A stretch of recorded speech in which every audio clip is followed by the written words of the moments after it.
Hi, who was Sundiata Keita? What was his role in the founding of the ancient empire of Mali? Welcome to the Sankofa Pan-African series. Please subscribe if you've not yet done so and click on your notification button so we can let you know when new episodes are showing. Thank you.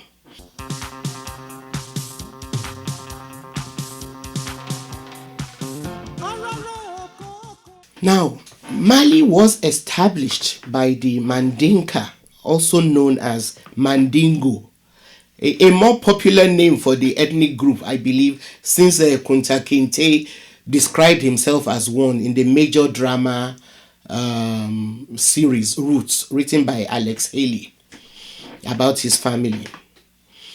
Now, we should not be surprised by Alex Haley's success as a storyteller, since he traced his ancestry to his ethnic group, which is famous for producing some of the most enduring epics through jellies, known in the French language as griots, and the practice of the jelia.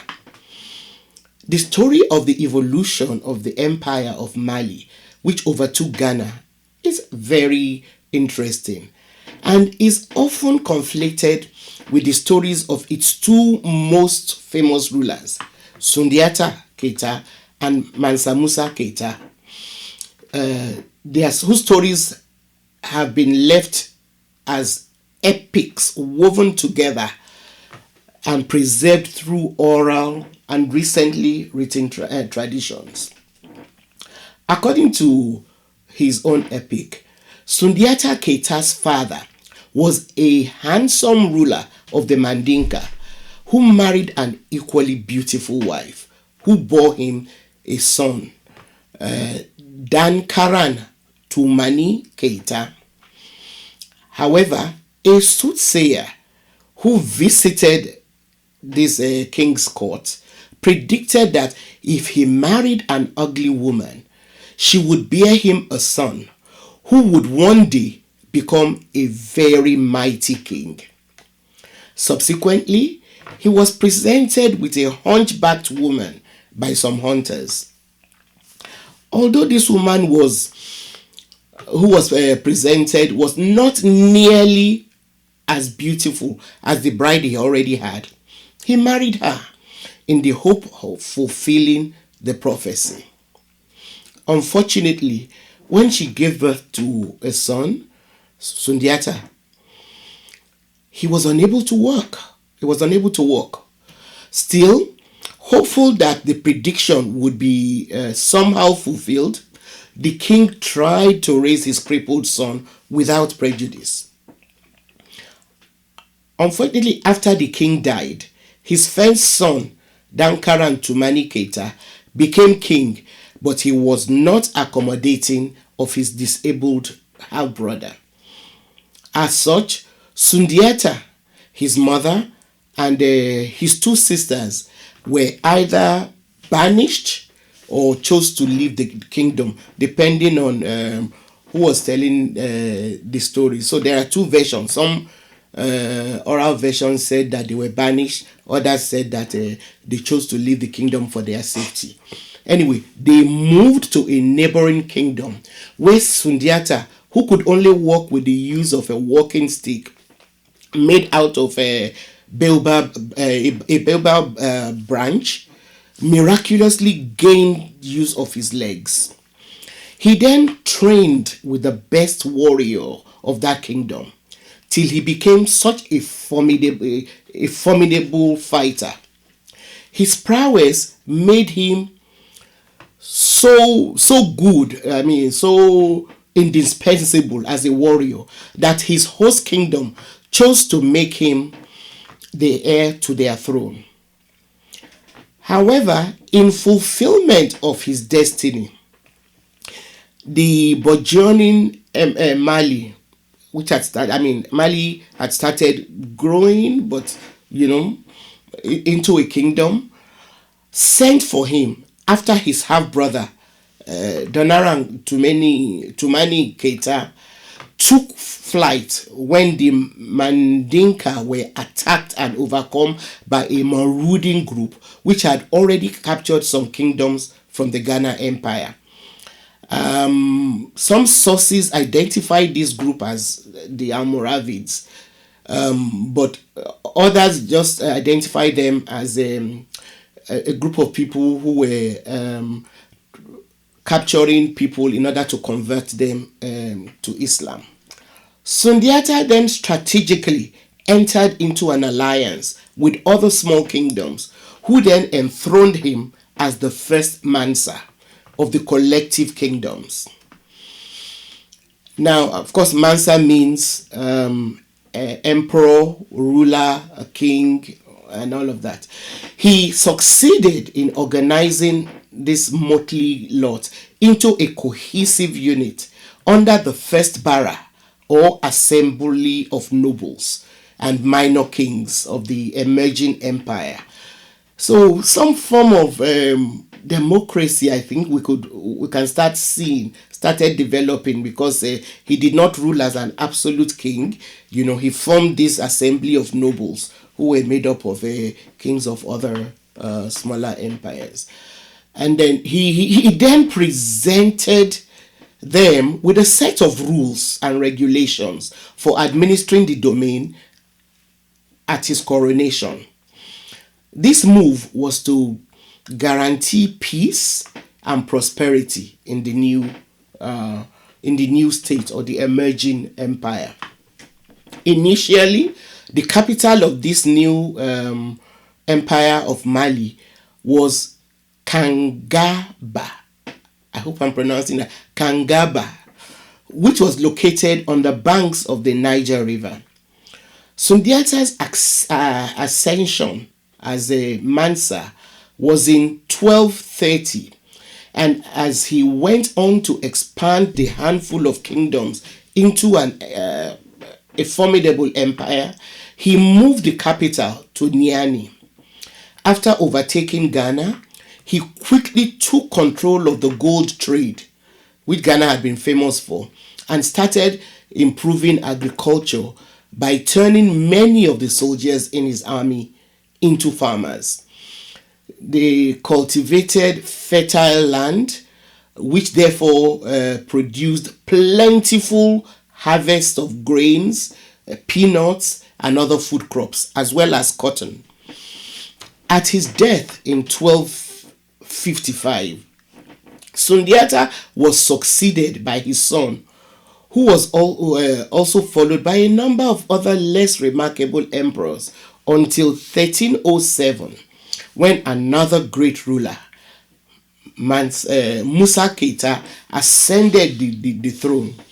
As you will see if you watch our episode on Mansa Musa, this extraordinary ruler of Mali is believed by modern economists to have been the wealthiest person who ever lived, even when compared to today's standards.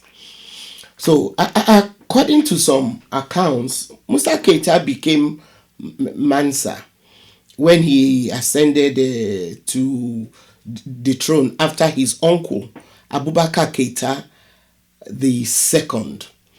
He was initially appointed to deputize for Abubakar Keita during his absence. Abubakar Keita did this, that is, appointed him when he set off on an expedition to find the limits of the Atlantic Ocean, but never returned. So naturally, the throne fell on Musa, who became enthroned after they waited for his uncle, and he didn't come back. Now, historians like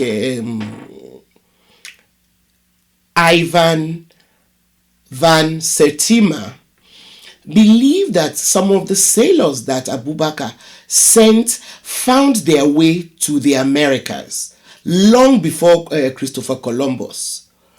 Please, if you have not yet read the book They Came Before Columbus by Ivan van Sertima, do so.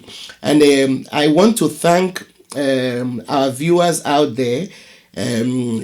Some of them have actually posted in the comment section and have recommended this book. So please make the time to look for the book, They Came Before Columbus by Ivan van Sertima. Now, Mansa Musa was a man of many interests and talents. And over a reign of about 25 years, he consolidated the wealth of the empire and left his mark in many areas, such as education. He was a patron of the arts and sciences. Although he adhered to the Muslim faith and tried to get as many of his citizens as he could to follow in his footsteps, he was pragmatic and open-minded enough to allow them their freedom of religion. Now, one of the most famous accounts of his reign illustrates the wealth of Mali as an empire and Mansa Musa's personal wealth. There are several accounts of his pilgrimage to Mecca. He made that pilgrimage in 1324. And apart from his wife, Inari Kunati, some accounts assert that he had over 60,000 men and women accompany him on this spectacular journey through the desert. John G. Jackson reports that in order to finance this trip, several camels were laden with 300 pounds of gold each. He was accompanied by a very efficient commissary department and several cooks. Jackson further illustrates this emperor's wealth by the impact that his presence made in Cairo, which was in Egypt, where he stopped on his way to and back from Mecca. So apart from the elaborate reception accorded him by the Sultan of Egypt, the amount of gold circulated by the emperor and his entourage during his visit was so vast that it brought about a slump in the gold market in Egypt. It was reported by an official of the Egyptian government that it took them 12 years for the gold market to be revived after Mansa Musa's visit. This elaborate pilgrimage was so widely reported that several European cartographers started publishing maps showing the location of Mali because of the level of interest by the European public in locating this wealthy empire. They were desperate to find the source of the wealth. There is a reproduction of a map made for King Charles XIV of France with a drawing of Mansa Musa on it. He's seen wearing regal robes and an elaborate crown. He is drawn holding a scepter in one hand and a large gold nugget in the other. Copies of the map with the drawing are available online if you Google images of Mansa Musa. So I have written a children's illustrated book about this charismatic ruler of Mali, which is available for sale through Amazon in Grams Park, as well as Okada Books for viewers in Africa who might be interested in purchasing it for their children. It is the first of a series of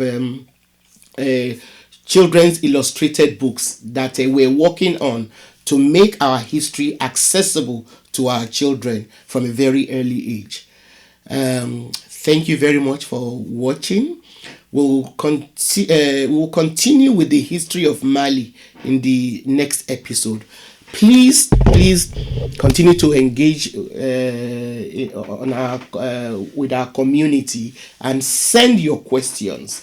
We will try to answer them in future episodes, and also watch out for our live program where we're working on that. We'll bring that to you soon. Thank you.